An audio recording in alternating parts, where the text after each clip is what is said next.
Avec un taux de chômage national de 36,9% et près d'un jeune sur deux sans emploi, la Namibie cherche de nouvelles solutions pour dynamiser son marché du travail. Face à ce défi social et économique, les autorités veulent faire de l'intelligence artificielle un outil de création d'emplois. La Tanzanie a annoncé le 7 juillet 2026 avoir acquis environ 28 tonnes d'or au cours des 18 derniers mois pour une valeur de près de 3,68 milliards de dollars. Le Cameroun prévoit une baisse de 24,6% de sa production pétrolière et gazière en 2027, liée au recul des hydrocarbures bruts et du gaz.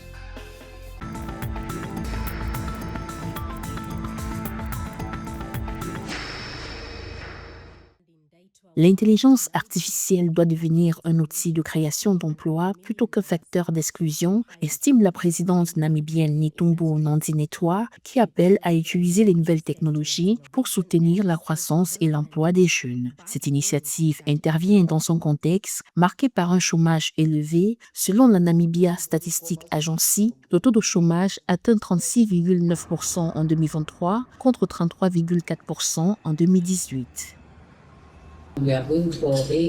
Parlons de l'intelligence artificielle. Que deviendront les personnes dont les emplois seront remplacés par l'IA? Il est souvent avancé que cette évolution créera de nouveaux emplois. Nous comptons sur vous pour que cette promesse se concrétise. La situation est particulièrement préoccupante chez les jeunes âgés de 15 à 34 ans, dont 44,4% sont sans emploi.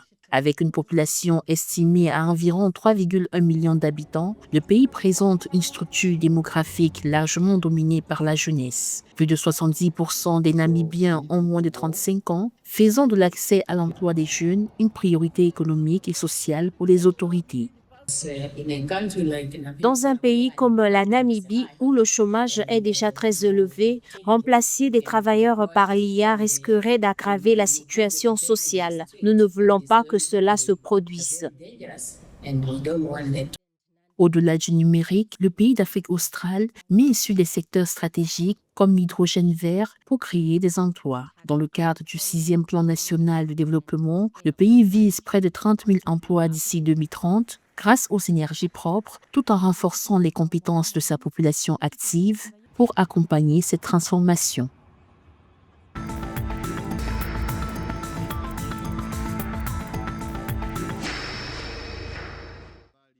La Banque de Tanzanie a annoncé le 7 juillet 2026 avoir acquis environ 28 tonnes d'or au cours des 18 derniers mois pour une valeur de près de 3,68 milliards de dollars. Selon le gouverneur de l'institution, Emmanuel Tutuba, cette politique s'inscrit dans la stratégie du gouvernement visant à renforcer les réserves de change et soutenir durablement la stabilité du shilling. L'or a fortement contribué à la formalisation du secteur minier et à une meilleure inclusion financière des producteurs d'or selon les autorités. Grâce à cette initiative, plus de 4000 comptes bancaires ont été ouverts au profit des acteurs du secteur.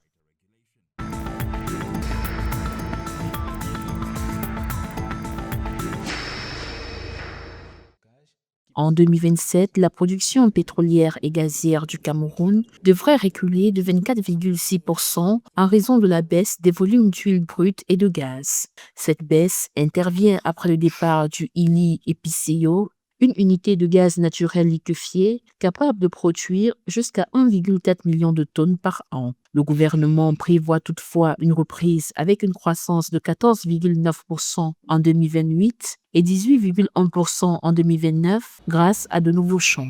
En parallèle, la Société nationale des hydrocarbures a lancé en 2025 sur 9 blocs d'exploration, dont 5 ont été attribués en 2026.